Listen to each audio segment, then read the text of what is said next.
вазири корҳои дохилии Туркия мегӯяд, кишвараш маҷбур шудааст ҳалли сарнавишти ҷиҳодиҳои боздоштшударо худ ҳал кунад.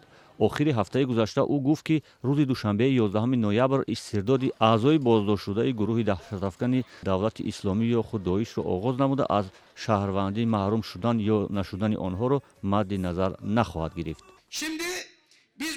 мо ба онҳо мегӯем, ки аз 11 ноябр истирдоди шаҳрвандонашонро шурӯъ мекунем. мо сарфи назар аз амалкарди кишварҳои аврупоӣ онҳоро бармегардонем.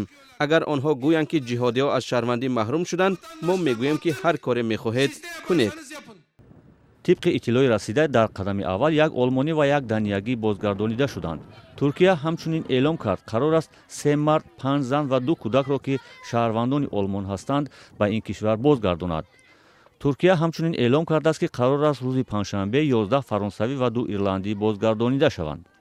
тасмими мақомоти Туркия замоне эълон шуд, ки пешвоёни курдҳо ба раҳбарони мамолики аврупоӣ дар бораи бозгашти эҳтимолии ҷангҷӯёни Доиш аз Сурия ҳушдор дода, ба онҳо тавсия доданд, ки дар муқобили Туркия аз мавқеи шадидтар кор гиранд. беруншавии нирӯҳои Иёлоти Муттаҳидаи Амрико аз шимоли Сурия, ки бо фармони президенти ин кишвар Доналд Трамп ба вуқӯъ пайваст, роҳро барои амалиёти Туркия бар зидди курдҳои Сурия боз намуд.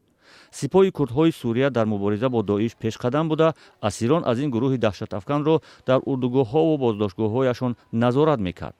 ба қавли курдҳо имкон дорад, ки силоҳбадастони Доиш марзи Сурияву Туркияро убур кунанд. ба гуфтаи мақомоти турк, 737 узви гурӯҳи давлати исломӣ, ки шаҳрвандони кишварҳои дигар ҳастанд, дар ҳоли ҳозир дар зиндонҳои Туркия нигаҳдорӣ мешаванд. масъалаи бозгардонидани аъзои Доиш ба кишварҳои аврупоӣ ва ҳамчунин занон ва фарзандони онҳо мавзӯи баҳсҳои домонадоре дар ин кишварҳо будааст.